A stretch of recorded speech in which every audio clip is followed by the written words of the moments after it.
यह छोटी सी फिल्म आज आपके जन्मदिन पर हम सभी बच्चों की तरफ से आपको समर्पित कर रहे हैं।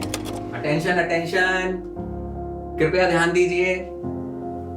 सभी लोग शांत हो जाइए, प्लीज सभी लोग शांत हो जाइए। मैं आज आप सबको सुनाने जा रहा हूं एक कहानी, क्योंकि कहानियां किसे अच्छी नहीं लगती। कुछ कहानियां दिलों को छू जाती तो कुछ कहानियां करती हैं हौसलों की बातें। कुछ कहानियां देती हैं रोशनियां तो कुछ कहानियां देती हैं आशा। मैं आप सबको सुनाने जा रहा हूं एक ऐसी ही कहानी जो शुरू हुई आज से कुछ 90 साल पहले मध्य प्रदेश के भिंड जिले के एक छोटे से गांव गौरई से। ये कहानी है सकारात्मकता की, ईश्वर में अटूट विश्वास की, संयुक्त परिवार की ताकत की और बेहिसाब मेहनत की, जो आज से कुछ 90 साल पहले मध्य प्रदेश के भिंड जिले के एक छोटे से गांव गौरई से शुरू हुई थी। देखो, अभी हम खड़े हैं गौरई गांव में और ये हम आ गए हैं अपने पुश्तैनी घर की तरफ। ये हमारा पूरा पुश्तैनी घर है जो अब बन के पूरा नया हो गया है। ये जो आप देख पा रहे हैं, जो सफ़ेद दरवाज़ा है और ये प्लास्टर जो होके रखा है, ये पूरा घर हमारा पुश्तैनी घर था। अब हम गेट में अंदर चलते हैं। ये अभी वर्तमान में जो माताजी हैं, ये हैं जो अभी इस घर में रह रही हैं। और यहाँ पर दादाजी का पूरा जीवन बीता है। जो बचपन था यहाँ पर रहते थे दादाजी।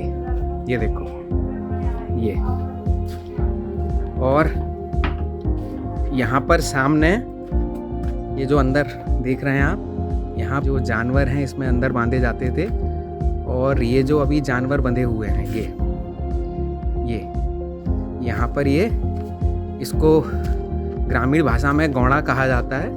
यहाँ पे अंदर की साइड में यहाँ दादाजी लोग निवास करते थे। मेरे दादाजी अपने पिताजी की 7 संतानों में सबसे बड़े थे। कुल 7 भाई बहनों के परिवार में सबसे बड़े होने के नाते उन्होंने अपनी इस जिम्मेदारी को बहुत बखूबी निभाया और बहुत ही कम उम्र में खेल कूद को छोड़कर परिवार की आर्थिक सहायता करने में जुट गए। आर्थिक हालातों को ध्यान में रखकर दादाजी ने अपनी पढ़ाई 7वीं क्लास के बाद ही छोड़ दी थी। पढ़ाई छोड़ने के बाद दादाजी ने अपने जीवन यापन के लिए बहुत ही कम उम्र में संघर्ष शुरू कर दिए थे। परिवार के सबसे बड़े बेटे होने की जिम्मेदारी को इन्होंने बखूबी समझा और गांव में ही मजदूरी करते हुए, जैसे फसलों की कटाई, ईंट खंडे उठाना आदि कामों से जीवन निर्वाहन शुरू करके परिवार की आर्थिक मदद करना शुरू कर दिया। यह उनकी मेहनत करने का जज्बा और अपने परिवार के प्रति प्यार ही था जो उनको गांव के कच्चे रास्तों पर भी घर घर जाकर कई किलो नमक, गुड़, शक्कर आदि रोजमर्राओं की चीजें बेचने के लिए कई कई किलोमीटर तक का सफर तय करने लग गए।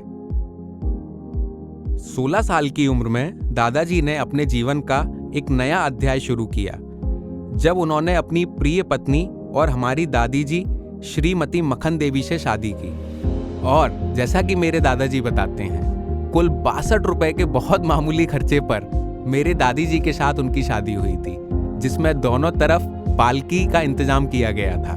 सन 1955 से 1977 तक दादाजी और दादी जी के कुल 8 बच्चों शीला, अशोक, रामशरण, अनिल, मनोज, शशि, संजीव और रवि से परिवार समृद्ध हुआ। दादाजी ने अपने परिवार की सुख और समृद्धि के लिए और ज्यादा मेहनत करना शुरू कर दिया। इधर दादाजी पैसे कमाने की जद्दोजहद में लगे थे और उधर दादी जी न केवल बच्चों की देखभाल कर रही थी, बल्कि आमदनी के लिए दादाजी के साथ कदम से कदम मिलाकर चलने लगी। हम आपको ले चलते हैं यहाँ पर जो दुकान थी वो वहां पे। यहाँ पर इस जगह पे दादी दुकान करती थी, जो कि दादा का सहयोग करती थी एक्चुअल में। और दादा और बापू और गौरी शंकर बाबा इसी दुकान से सामान ले लेकर आसपास के पूरे गांव में बेचने जाते थे। ये पूरा पक्का हो गया है। बड़ा परिवार होने की वजह से हमेशा खाने की कमी ही रही। किसी दिन एक वक्त का खाना और किसी दिन कुछ खाना नसीब नहीं होता था। और जो बड़े बेटे यानी हमारे ताऊजी का जब जन्म हुआ तब खाने के लिए कुछ भी न था। जो दाई जी थीं उनकी मदद से जीवन निर्वाहन किया जा रहा था। दिन भर गांव-गांव जाकर सौदा बेचकर अगर कुछ मुनाफा बचता था तो उससे घर के खाने के लिए राशन आता था। अपना रास्ता खुद बनाने का दृढ़ निश्चय करके दादाजी ने अपने पिता और परिवार के साथ गोहद चौराहे जाने का साहसिक निर्णय लिया। गोहद चौराहे पर आए थे तो वो जो अपना पुराना पुश्तैनी घर है वो मैं आप सबको दिखाने वाला हूँ। इस जगह पर सबका लालन पालन हुआ है। कंडा तापते थे सब, मतलब इसी में जन्म हम लोग जन्म हुए, हम लोगों ने यहाँ खेला कूदा। हाँ। सब यहाँ पे सब नंगे खेले नंगे। वहां उन्होंने 60 रुपए प्रति महीने के मामूली वेतन की एक ऐसी नौकरी की जहां 24 घंटे काम करना होता था। अपने घर परिवार और बच्चों से मिलने के लिए छुट्टी जब ही मिलती थी जब वह अपनी जगह पर किसी और को वहां पर ड्यूटी पर लगा देते थे। महीनों तक 24 घंटे की लगातार मेहनत के बाद भी जब घर की आर्थिक स्थिति में सुधार न हुआ तो उन्होंने अपने जीवन के संघर्ष में नई हिम्मत और ऊर्जा के साथ कुछ नया करने का दृढ़ संकल्प लिया। सन 1963 में 1300 रुपए का विशाल ऋण लेकर दादाजी ने अपने पिता के साथ व्यापारिकता में कदम रखा और मिठाई की दुकान उन्होंने खोली, जिससे उनके जीवन में एक नए अध्याय की शुरुआत हुई। दादाजी की कड़ी मेहनत, काम के प्रति समर्पण, अटूट दृढ़ संकल्प, ईमानदारी और लोगों से लिए उधार को समय से चुकाने की वचनबद्धता को सभी ने काफी सराहा और उन्हें स्थानीय समुदाय में एक बहुत लोकप्रिय व्यक्ति बना दिया। कर्ज और पारिवारिक जिम्मेदारियों की चुनौतियों के बावजूद दादाजी ने अपने हुनर से कुछ नया सीखने की ललक और सफल होने के दृढ़ संकल्प में हमेशा अडिग रहे। उन्होंने अपने सिख दोस्तों की मदद से चाय बनाने की कला को भी सीखा और अपनी मिठाई की दुकान के मेन्यू में चाय को शामिल किया। सन 1971 में उन्होंने गर्व से अपनी सबसे बड़ी बेटी शीला की शादी का आयोजन किया, जो उनके परिवार के प्रति अटूट प्रतिबद्धता का प्रमाण था। उस जमाने में शादी में 5100 रुपए का भारी भरकम खर्च आया और वो भी अपनी आत्मनिर्भरता और सस्ता का प्रमाण देते हुए बेझिझक होकर खर्च किया, जिसके लिए अपने परिवार के किसी भी सदस्य पर सहयोग के लिए कभी दबाव नहीं डाला। मेरी दादी जी की भगवान में असीम आस्था और मंदिर के पुजारी श्री श्यामदास जी महाराज के आग्रह पर दादाजी ने गणेश चतुर्थी के दौरान भगवान गणेश की झांकी की व्यवस्था की। बड़े बेटे अशोक ने झांकी में भगवान गणेश की भूमिका निभाई और उसी क्षण से भगवान गणेश में उनका विश्वास मजबूत होता चला गया और उसके बाद समय ऐसा बदला कि उनके जीवन में विकास और समृद्धि की लहर दौड़ गई। समय के साथ जब परिवार के लिए घर बनाने का विचार आया तो श्री स्वामी जी से घर निर्माण के शुभ मुहूर्त को दिखवाया गया और उन्होंने दादाजी को आशीर्वाद दिया कि यदि आपकी मेहनत, ईमानदारी और ईश्वर में आस्था ऐसी ही रही तो यह शुभ मुहूर्त आपके परिवार में कभी भी निर्माण का कार्य नहीं रोकने देगा। उस दिन से लेकर आज तक देश और विदेश में अलग अलग जगह पर कुछ न कुछ निर्माण का काम हमेशा से चलता चला आ रहा है। दादाजी ने अपने बच्चों की सभी इच्छाओं को पूरा करने के लिए और उनको एक बेहतर इंसान बनाने के लिए हमेशा से प्रतिबद्ध रहे। इसी उद्देश्य से उन्होंने अपने बेटों के लिए तंबाकू व्यवसाय में कदम रखा, जिसने 1990 के दशक की शुरुआत में पूरे क्षेत्र में तेजी से लोकप्रियता हासिल की। हालांकि एक दिन संत श्री राम बाबा जी ने तंबाकू के दुष्प्रभाव के बारे में हमारे दादाजी को समझाया। बस उसी दिन मेरे दादाजी ने तय किया कि आज से तंबाकू के व्यवसाय को वह आगे नहीं करेंगे और ईश्वर से अपने इस तंबाकू उत्पादन के निर्णय के लिए क्षमा मांगते हुए उन्होंने भारी मुनाफा वाले इस तंबाकू व्यवसाय, जो कि समाज में अत्यंत लोकप्रिय था, उसको बंद करने का साहसी निर्णय लिया। पहले से बन चुके तंबाकू पैकेजिंग और जमा कच्चे माल का भारी नुकसान की चिंता किए बिना इतना बड़ा और कठोर निर्णय दादाजी की असाधारण संकल्प शक्ति और समाज की भलाई के प्रति उनकी जिम्मेदारी का गहन परिचय देता है। दादाजी के चरणों में सत्संग नमन। बेहद खुशी हो रही है कि आज दादाजी का 90वां वर्षगांठ हम लोग मना रहे हैं। अपने पिताजी के बारे में कुछ कहना तो सूरज को दीपक दिखाने जैसा है। हमारे पिताजी माताजी तो हमारे लिए भगवान है। हमारे घर से कोई भी किसी भी समय कोई भी इंसान, अनजान इंसान भी आया, कहीं भूखा नहीं गया। मतलब माँ बाप से बढ़ के कोई चीज़ नहीं है दुनिया में। बहुत अच्छा है, बहुत अच्छे हैं, पर मैंने उनके साथ ज़्यादा टाइम नहीं बिता पाया है। बाहर पढ़ने के लिए चली गई मैं, पर उन्हें इतने अच्छे संस्कार दिए हमें कि मतलब कोई कुछ कह नहीं सकता। मेरी मम्मी अचार इतना अच्छा डालती थी कि आसपास गांव के लोगों को आके देख खाने के लिए, कोई धर्मशाला में लोग ठहरते थे तो उनके लिए वो अचार दे दी थी, मतलब बिना रोटी खाने के लिए। करेले तो बच्चे बना रही थी, भरमा करेले बना रही थी बहुत अच्छे, और सिल्वर मसाला पीस के 2.5 किलो घंटे बना रही थी। बाकी बचपन की कुछ खट्टी मीठी यादें भी है आती हैं। हमारा छोटा भैया बबलू, बड़े भैया रामचरण, कभी कभी लड़ाई होती थी तो पिताजी से बड़ी अच्छी कुटैया आई होती थी।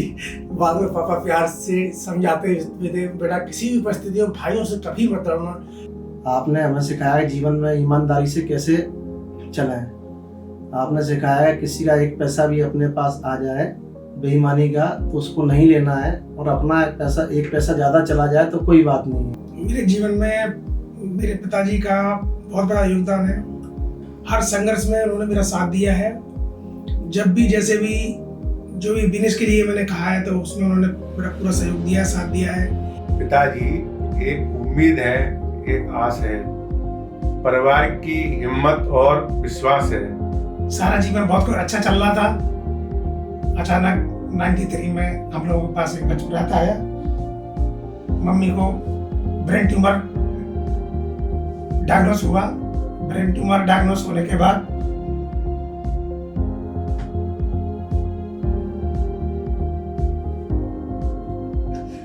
उनका ट्रीटमेंट चला। 96 में वो हम लोगों को छोड़ के चली गई। ये हम लोगों के लिए बहुत ही असहनीय पल थे। मम्मी को भगवान ने ज़्यादा दिन नहीं रखा हमारे साथ, तो मम्मी को अपने पास बुला लिया। इसका हमें बहुत दुख है। उन्होंने खुद परेशानियां झेली हैं, लेकिन हम लोगों को कोई परेशान नहीं होने दिया। खुद ने चाहे भूखे सो गए हों, लेकिन हम लोगों को कोई भूखा नहीं सोने दिया। कभी ऐसे महसूस नहीं होने दिया कि हम मतलब अभाव में रहे हैं। वहाँ पे पापा मम्मी दोनों का फर्ज निभाया। लास्ट में मैं यही कहूँगा, अंधेरी जिंदगी की राह दिखाने वाली मिसाल हो आप, जीवन की परिस्थितियों से बचाने वाली ढाल हो आप। मेरे पापा मेरे लिए मिसाल है आप हो तो हम हैं, आपसे ही सब है। वैसे हम लोग 6 क्या 12 भाई हैं। ईश्वर से प्रार्थना करते हैं, भोलेनाथ से प्रार्थना करते हैं हमारे पापा हमेशा स्वस्थ रहे, निरोगी रहे, दीर्घायु हो, कि हर जन्म में हमको ऐसे ही माँ बाप मिले। वो उन्हीं के चरणों में मैं हमेशा अपने आप को समर्पित करूँ। आई लव यू पापा, आई लव यू पापा, आई लव यू पापा, आई लव यू पापा, आई लव यू पापा जी। घर की बुनियादें दीवारें बाम और दर हैं दादाजी। घर की बुनियादें दीवारें बाम और दर हैं दादाजी। सबको बांधे रखने वाला खास हुनर है दादाजी। उनकी ही आवाज हमें हर रोज जगाया करती है। उनकी ही आवाज हमें हर रोज जगाया करती है। सारे घर का अनुशासन क्या, सारा घर है दादाजी। भीतर से खालिश जज्बाती, ऊपर से ठेठ पिता। भीतर से खालिश जज्बाती, ऊपर से ठेठ पिता। अलग अनूठा अनबूझा सा एक तेवर है दादाजी। 3 मोहल्लों में उन जैसी कदकाठी का कोई ना है। 3 मोहल्लों में उन जैसी कदकाठी का कोई ना है। अच्छे खासे ऊंचे पूरे कद्दावर हैं दादाजी। कभी बड़ा सा हाथ खर्चते, कभी हथेली की सूजन। कभी बड़ा सा हाथ खर्चते, कभी हथेली की सूजन। मेरे मन का आधा साहस आधा डर है दादाजी। ये कारवां यूं ही चलता रहेगा क्योंकि पिक्चर अभी बाकी है मेरे दोस्त।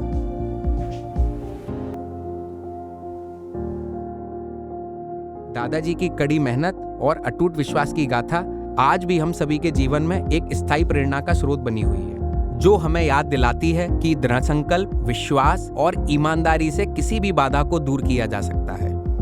दादाजी की यह विजय की यात्रा अभी लगातार जारी है और आज 90 साल की उम्र में दादाजी की विरासत, उनके बुनियादी मूल्य, उनकी नैतिकता, उनकी ईमानदारी, उनकी मेहनत, उनकी दृढ़ता, उनकी पारिवारिक एकता, उनका साहस, उनकी विचारधारा आज भी उनके नाम के साथ उनके बड़े सुंदर और आनंदमय परिवार के माध्यम से उनकी आगे की 4 पीढ़ियां अपने साथ सहजता से लेके आगे बढ़ रही हैं। हम अपने प्यारे दादाजी के अच्छे स्वास्थ्य और लंबी उम्र की कामना करते हैं और दुआ करते हैं कि हम सभी पर अपने बड़े बुजुर्गों का आशीर्वाद हमेशा यूं ही बना रहे और दादाजी बहुत दीर्घायु हों। प्यारे दादाजी के आने वाली पीढ़ियों का न केवल मार्गदर्शन करेंगी बल्कि उनको प्रेरणा भी देंगी।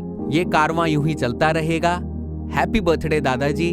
हम सभी आपको बहुत बहुत प्यार करते हैं और आप अपना आशीर्वाद यूं ही हम पर बना के रखें।